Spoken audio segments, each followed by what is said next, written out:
opportunity today to talk about compassion and wisdom. These terms are often referred to and often heard in Buddhism. Compassion may be easy for us to understand, but not so much with wisdom. In Sanskrit or in Pali, compassion here, there are two words. One is metta, and then the other one is karuna. But when it comes to English, this word compassion, you could say that it includes two terms that we just mentioned. One is metta, the other one is karuna. Now, what exactly is metta? Well, you could say it's loving kindness as to bring happiness to sentient beings, while karuna referring to compassion that is to relieve suffering for sentient beings. And of course, we don't bring harms to sentient beings. But every time when we mention this word compassion, some other place may have just, referring to karuna, but somehow, when it translates, then we always encounter this problem that cannot really tell completely the meaning of karuna and metta. So that's what we understand for this talk, right? And we know that when talking about compassion, that is the love for all sentient beings without any defects. Not at all. And I'll talk about, the example of compassion for some stories. What about wisdom? Again, this word here, wisdom, in Pali is this word, prajna. So in English, the word wisdom does not really completely convey the meaning of prajna. So when we use wisdom, then in the Buddhist terms, it refers to the realization of the so-called impermanence and independent origination, no self, and emptiness. So it's the understanding of the true, not really understanding, but the realization of the true teaching of the Dharma. Again, when we talk about something like this, people may feel still this word wisdom is kind of not so easy to really realize. And our teacher, Sư Kong Seng Yan, said that what is wisdom is the attitude of no self. What's that mean? Attitude of no self, referring to whatever we do, whatever we think, whatever we talk, is our attitude is that we don't put the self, ourself, this ego into it. Is it easy to understand, or is it's okay to understand?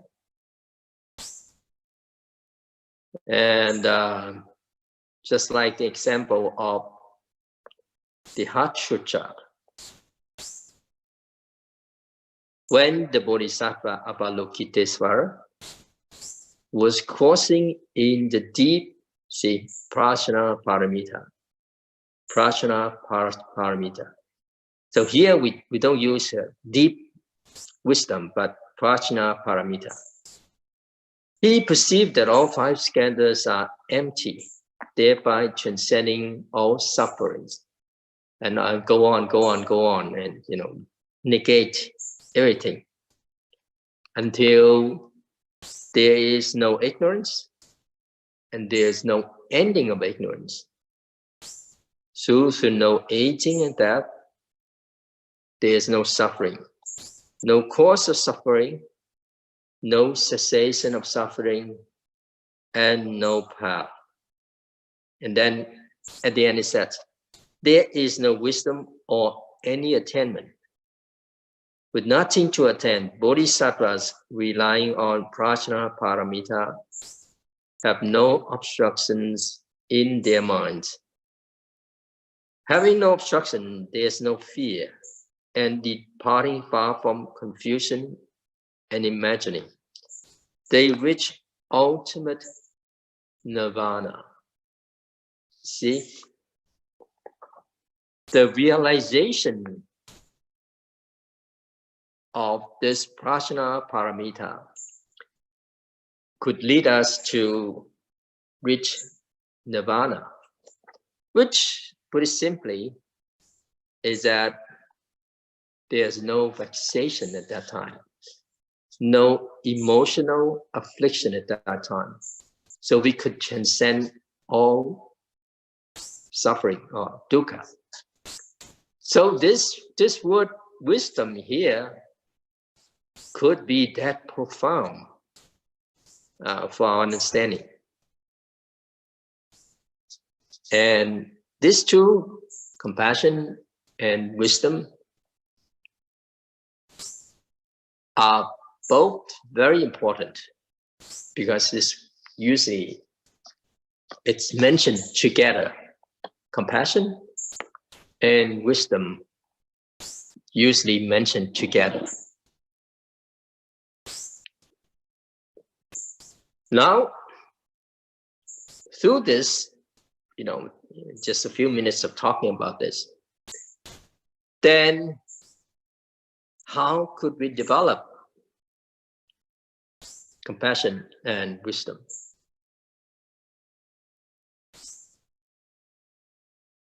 So I relate to what the Dalai Lama said in his talk.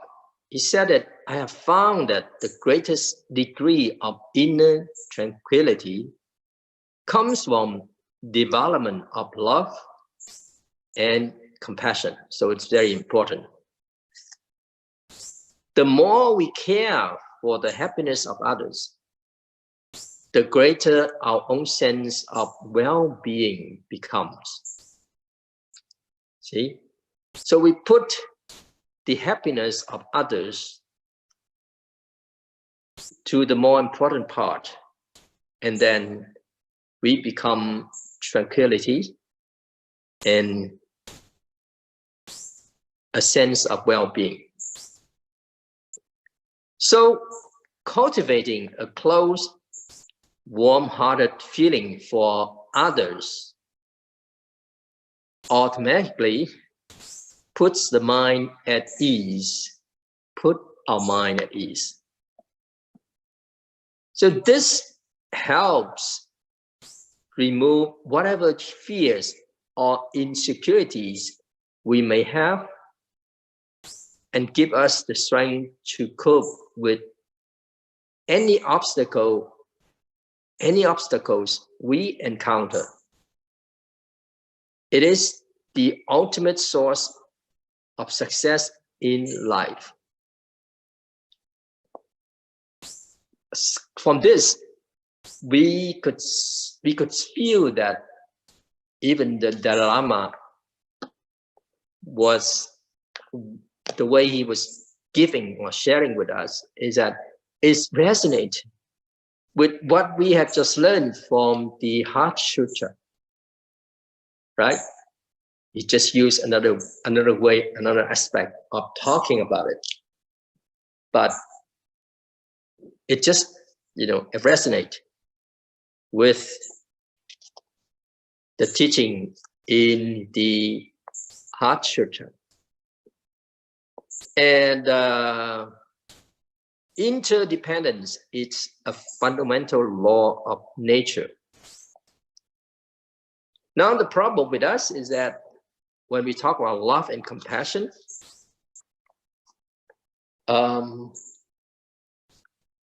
there are, say for example, it could be mixed with certain feelings like desire and attachments.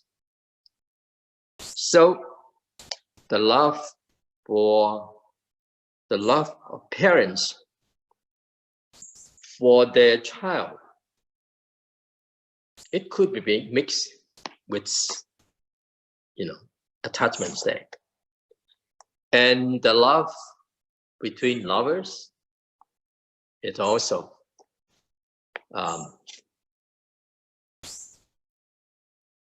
mixed with some emotional feelings in there. But when we really take a close look at all, say for example, human beings, just say for human beings, then we share the very similar things. We need, we want happiness, we want to be comfort and joy. So everyone desires for this, and we are the same thing. And because of this, that we feel, you can say, empathy, or we feel very close to all human beings. But of course, it's not only that, but also other sentient beings as well. And that is to say, somehow when we practice to develop compassion, we need to always bring that kind of feeling back to us, and wishing the others to, not to have problems. So here is very important. Also, the Dalai Lama said that we need to remove our own hindrance. What are they? Oh, they are anger and hatred. And anger and hatred are our real enemies. Now here, referring to the anger within, the hatred within. Yeah, so we have to remove that. So it's important, right from the beginning of practicing or developing this, we have to really clear about our motivation and understanding of this compassion here. Is it coming with a selfish mind or a discriminating mind? Right? So we have to be clear about it. And well, we could refer to another thing that we often recite in our daily services, the 4 great vows. The first one being that I vow to deliver innumerable sentient beings. I vow to cut off endless vexations. I vow to master limitless approaches to Dharma. And I vow to attain supreme Buddhahood. Now, this is the 4 great vows, or in the teaching of the Northern School, it refers to the body mind. And why do we have body mind? Is actually the mind to put the first priority of I vow to deliver innumerable sentient beings. Now, since we are often recite this, sometimes we forget. It's just like mechanically we recite it, but in reality, we think about it clearly. Then I think we should, just work out from there. Are we helping sentient beings? One way or the other, from small things to, gradually bigger and bigger. But it is necessary for us to really feel that that's how we practice. And then I also would like to relate it to the Bodhisattva having 4 ways of helping sentient beings. Now, it's very interesting about this 4 ways of attracting sentient beings. It says here, one is generosity. And then the other one is to have the so-called the words. It's called the word of loves. I translate it like this. There's a term in Sanskrit. And then the third one is to behave that is having beneficial to sentient beings. And then the fourth one is to be in the same line or same position, just like sentient beings. Now, this one here, there's 4 ways of attracting sentient beings. First of all is generosity. Probably we know that generosity comes from, our wealth. Yeah, that we give money, give donation, but it's not only that. Also, our labor as well, and our knowledge as well. It could be of help, so to other people.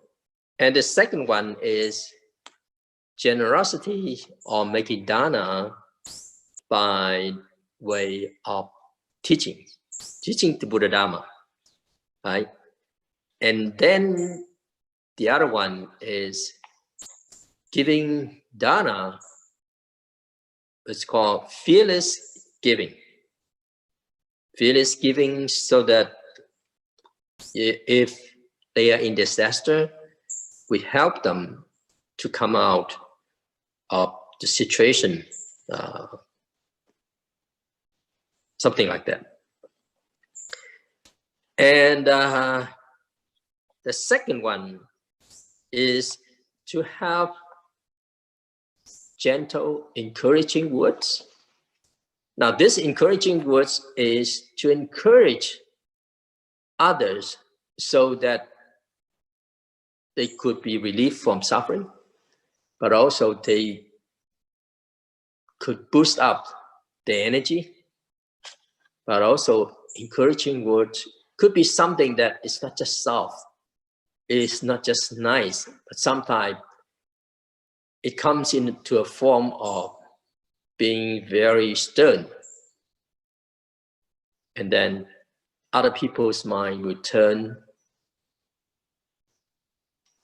to, to rely on us.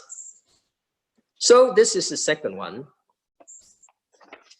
And then the third one is that through our speech, through our thinking, and through our behavior, is to have benefit to others. Right?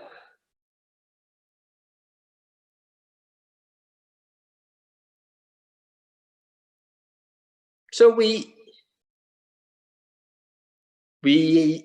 know how to do so that we feel, you can say that you feel sympathy with other people when they are in disaster, when we feel that they pain, when they feel sick, and when they worry, we could just feel that they also worry. And when they are frightened, we also feel that.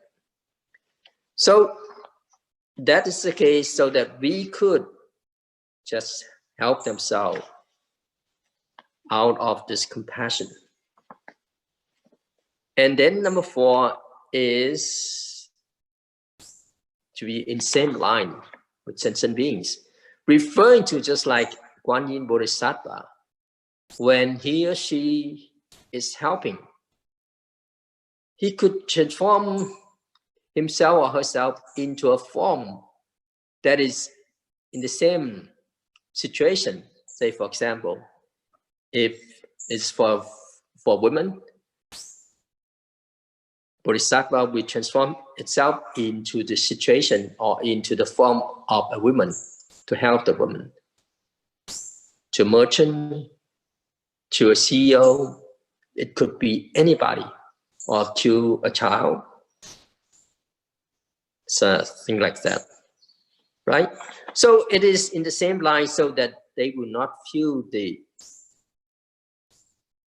difference, the separation there.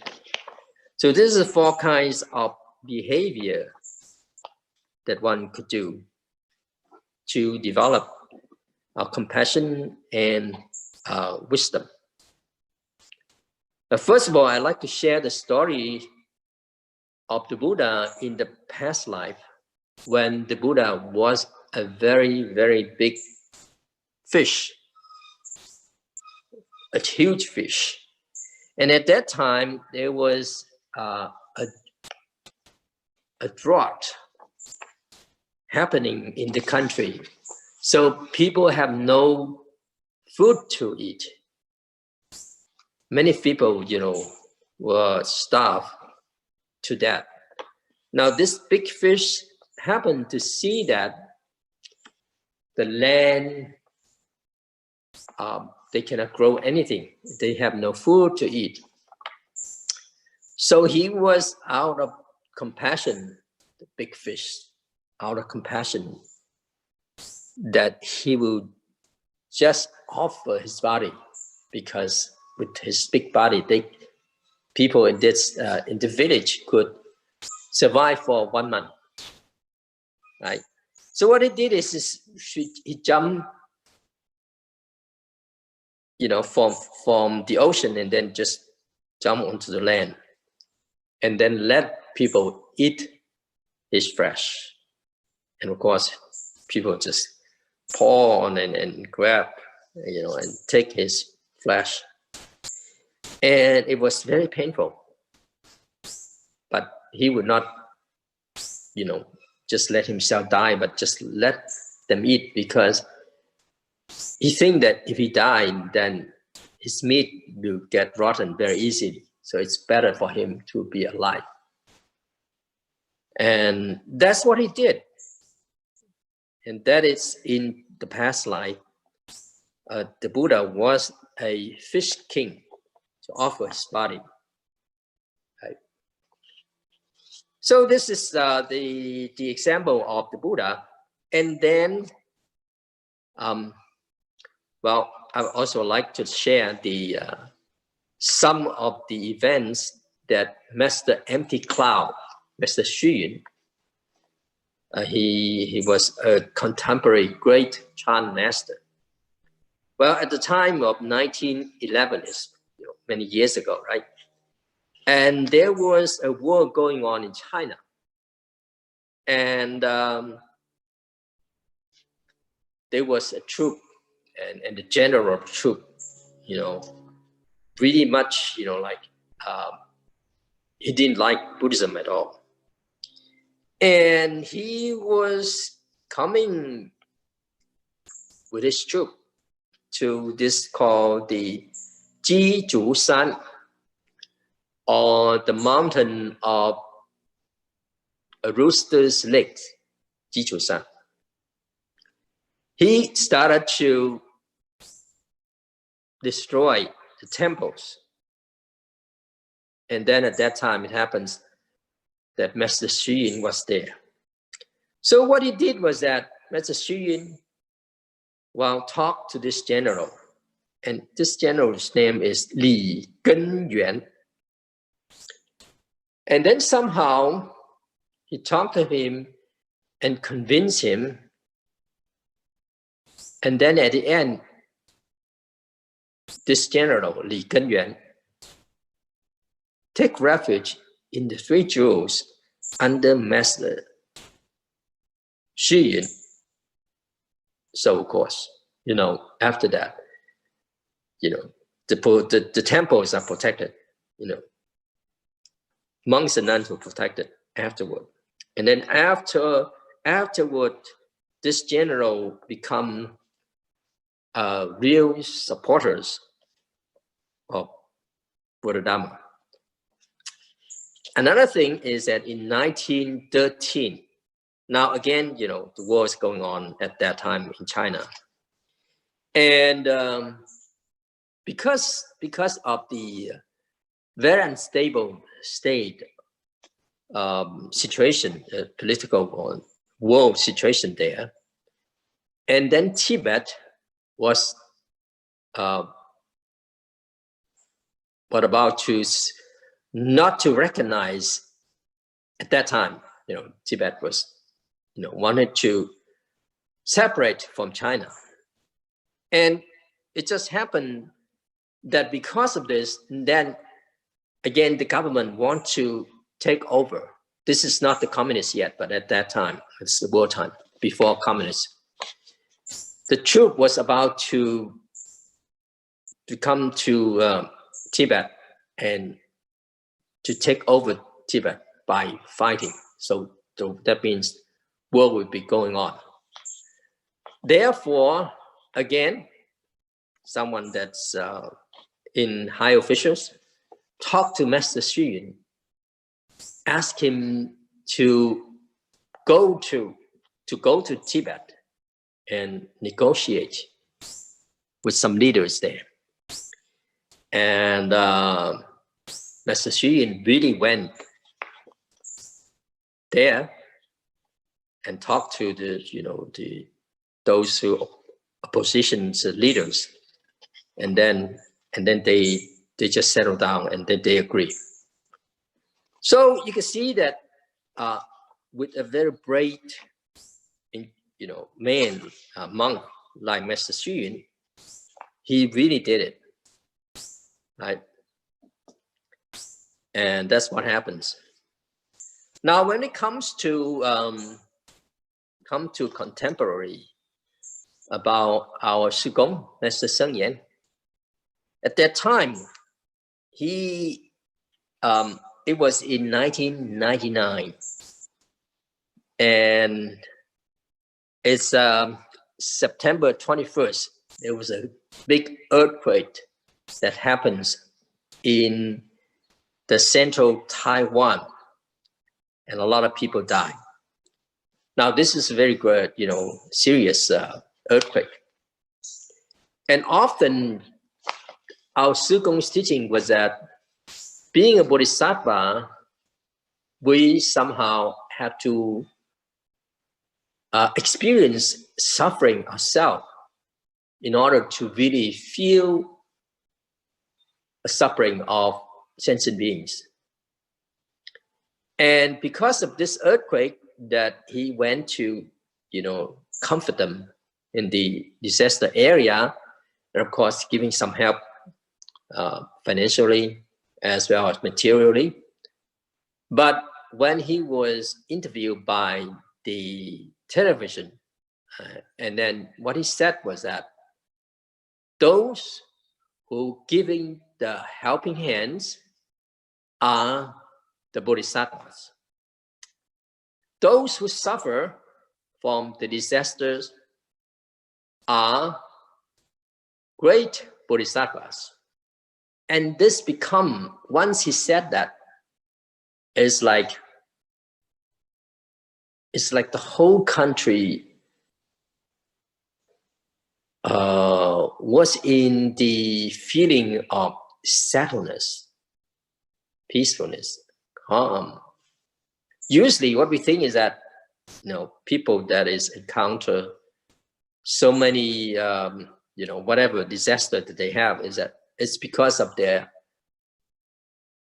causes and results, and they harvest the retribution, right? So this is usually what we think. But when Sugong was giving just this two phrases, it becomes like, wow, it's like something that is full of wisdom there that we could really feel. And of course, we know that he went and then comfort them and then giving them help. So you can see that this here is a very vivid example of the so-called compassion together with wisdoms, right? So now we come to the questions of how, if someone has strong compassion but lack of wisdom, how will this affect himself or others? Well, as mentioned there in the talk, compassion and wisdom need to work together. Now, if you only have compassion but no wisdoms, you may end up by being taken advantage of everything. And then you may also end up by spoiling the others. Just give and give and give. People either relying on you or they will take advantage of you because you have no guideline. So the work of wisdom always come together with compassion. And also we need to see that we need to feel for ourselves that the act of compassion, is it just because we want something to return to us? Or we want some fame for ourselves? Or something else that is the motivation is out of this selfishness. I want fame, I want status. So that's why the wisdom here that comes is very important. And we need to practice to see clearly what exactly is our motivation in doing certain things. Of course, sometimes we don't have enough wisdom to see for ourselves. But we need to learn from the experience that whatever we do, and then we learn. You see, when going to give somebody something, if we in a way of like, I am the one that's giving you something, it's like we are very, very high. We are full of pride. People probably will not, will not take it, and then they may just reject whatever that we want to try to give to them. So we ourselves has to be humble in thanking them for giving the opportunity for us to help them, right? So at least we do something like this. So this is the first question. The second one is that in the process, when we learn to develop our compassion, which one comes first? Compassion towards ourselves or compassion towards others, and why? Well, with this compassion, or we can refer to the four great vows. The four great vows comes first with a vow to deliver innumerable sentient beings.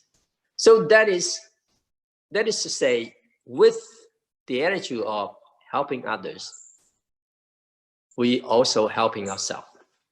So we could say that the feeling or the attitude of helping others come first. But how do we help others if we don't train ourselves good enough? So in return, okay, I want to help other people. So in return, I have to be good myself. So I need to strengthen myself, and then I could actually help others people. Right? So the motivation is to put sentient beings at the first priority, and then use some wisdom to see for ourselves that how could we improve ourselves, and then we could help other more. And in order to helping other more, actually we are helping ourselves. That's what happens. Okay, so I finish my talk here.